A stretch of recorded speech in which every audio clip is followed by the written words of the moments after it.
자, 이제 성격 심리의 좀 큰 덩어리, 대시와 라이언의 자기결정성 이론이 되겠습니다. 미리 말씀드리지만 여기 큰 덩어리라고 한 이유가 방금 전에 했던 이 안목 이론이랑 이 대시의 라이언의 자기결정성 이론 같은 경우에는 물론 우리가 요 지금 뒷부분에서는 교육학에서 한 번씩 다 보셨을 거예요. 귀인 이론도 교육학에 한번 나왔었고요.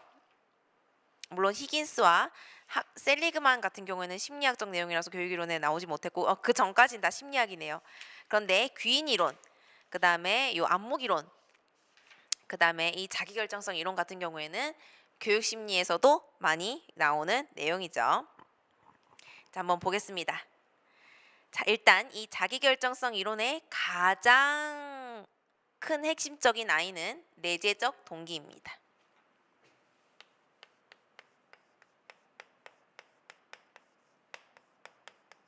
뭐냐?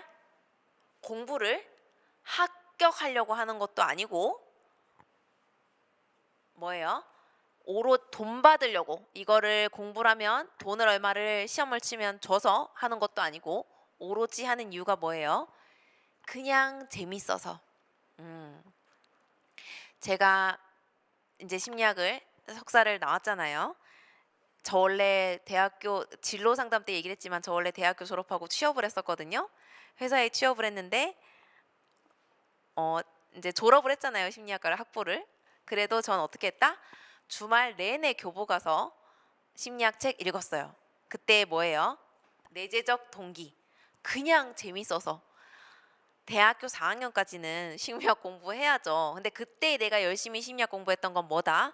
학점을 잘 받기 위해서, 그죠? 학점을 잘 받고 이 학점 잘 받은 걸로 취업을 하기 위해서라고 어떻게 보면 도구로 쓰인 거잖아요. 심리학 공부가 대학교 4학년 때까지는 도구로 쓰인 거예요. 내 미래를 위한 도구로 쓰였죠. 근데 취업을 했어요. 취업을 했는데 저는 전혀 상관없는 일반직이었습니다. 전혀 심리학이랑 상관없는 일반직인데 그때 그래도 교보 가서 계속 심리학 책을 읽었던 건 뭐다? 그냥 재밌으니까.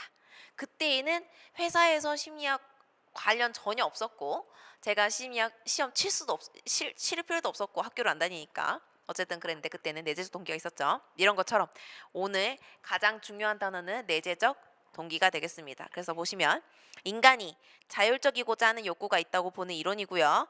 자율성이 핵심이며 자율성이 어느 정도냐에 따라서 행동이 달라지게 된다고 봤습니다. 그래서 자기결정성 이론에 따르면 인간이 역량과 기능을 잘 발휘하려면 세 가지 심리적 욕구인 유능감, 자율성, 관계성을 충족시켜야 된다고 하는데요. 유능감의 욕구는 과제를 효과적으로 통제하며 성공적으로 수행하는 능력에 대한 것이고 자율성에 대한 욕구는 외부 통제, 간섭 없이 스스로 행동을 자율적으로 결정하는 욕구이며 관계성의 욕구는 의미 있는 타자와 관계를 맺고자 하는 것입니다. 그래서 대시와 라이언은 내재적 동기를 갖기 위한 전제 조건으로 자율성, 유능감, 그 다음에 관계성이 충족되어야 된다고 봤습니다. 네. 그래서 자기결정성 이론에서는 즉 동기, 과제를 하는 내적인 이유, 지각된 자율성의 수준에 따라 6가지로 세분화를 했습니다. 내재적 동기를 갖기 위한 조건으로 유능감, 자율성 요 2개만 넣어주세요. 요 2개만. 자, 관계성은 뺍니다. 자, 이제 갑니다. 그림을 보시면 외재적 동기가 있고 무동기가 있고 내재적 동기가 있죠. 제가 주제를 내재적 동기라고 했는데 외재적 동기의 종류가 더 많기 때문에 내재적 동기 옆으로 당기고 자, 무동기는 뭐 없는 거죠. 뭐 없는 거. 외재적 동기 그 다음에 여기쯤이 내재적 동기. 이렇게 되겠고, 자 보시면 자 이제 외재적 동기를 4가지로 쪼개 볼게요. 자, 무동기는 행동의 의지가 결핍된 상태로 행동을 전혀 않거나 의도 없이 수동적으로 움직이는 것이고요. 외적 조절은 외재적 동기 중 자율성이 가장 낮으며 외부의 압력, 강요가 주된 이유가 되고 보상에 의해서 움직이거나 처벌하려는 차원입니다. 그래서 외적 조절이 무동기에 잘못 들어가 있네요. 그래서 외적 조절에서 두 번째 무동기에서 외적 조절 두 번째 줄은 밑에 외제적 동기로 내려주세요. 죄송해요. 무동기에 외적 조절이 끼어 들어가 있어요. 자, 이제 외제적 동기를 보겠습니다. 첫 번째, 외적 조절. 외적 조절은 내재적 동기를 저해하는 대조적 개념입니다. 요 둘이가 대조적인 개념이죠. 참고로 얘는 아무것도 아니에요. 얘는 아무것도 아닙니다. 얘는 그냥 없는 아입니다. 시험에도 거의 나올 수가 없어요. 무동기는. 자, 외적 조절. 내적 동기랑 반대되는 거고, 외제적 동기에서 가장 1번 1.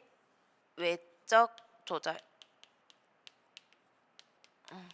이 되겠고, 자 이제 2번 갑니다. 자 2번 부과된 조절. 부과된 조절은 조절의 힘이 개인의 내부에 있으나 죄책감, 불안 같은 타율적인 압력에 기초를 하고요. 자존감의 기초에서 타인의 인정을 받거나 비판, 회피를 위해 행동합니다. 자, 부과된 조절.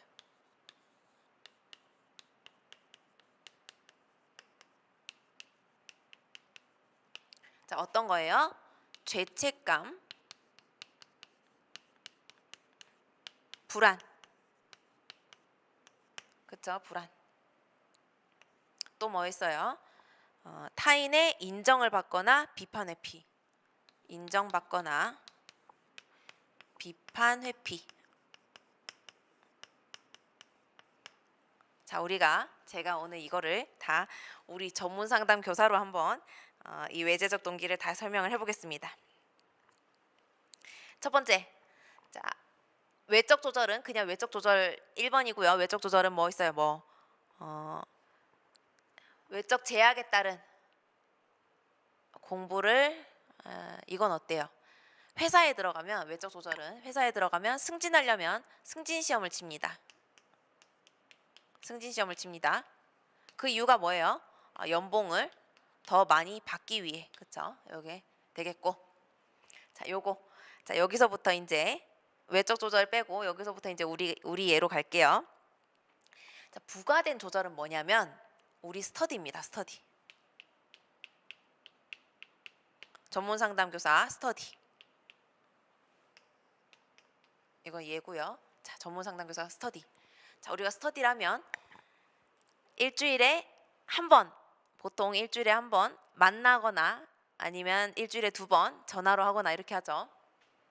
자, 스터디라면은 어떻게 돼요? 4명이서 한다 칠까요? 4명. 아니면 혹은 2명 합니다. 하기로 했어요. 계속 안 해요. 그죠? 스터디를 계속 못 나와요. 4명이서 노량진에서 만나기로 했는데, 노량진에서 스터디룸에서 만나기로 했는데 안 와요. 계속. 그러면 어떻게 돼요? 비판을 들을까봐 공부를 하게 되죠. 나 이번에도 공부 안 했는데 욕 듣겠지? 나 이번에도 스터디 못 나가면 욕 듣겠지? 그 다음에 또 어때요? 미안하죠. 친구들한테 죄책감을 느낍니다. 괜히 스터디 한다고 들어갔다가 안 나가고. 그쵸? 그 다음 뭐예요? 나 스터디에서 사람들한테 잘한다는, 열심히 나온다는 인정받고 싶거나, 공부가 설마 시험이 계속 떨어질까봐 이제 스터디를 하게 되는 거죠. 그래서 가장 우리 예로 볼 수 있는 게 비판 회피, 스터디에 안 나가서 사람들이 욕할까봐 나가는 거고, 미안해서 사람들한테 미안해서 죄책감을 느껴서 스터디에 나오는 거죠. 그게 바로 공부에 있어서 우리가 부과된 조절을 하는 겁니다. 자, 세 번째, 확인된 조절. 세 번째, 확인된 조절.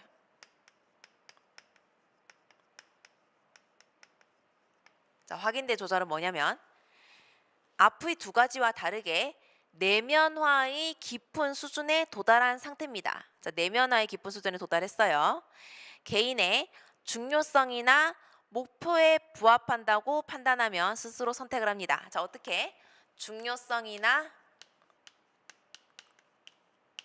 목표에 부합하면,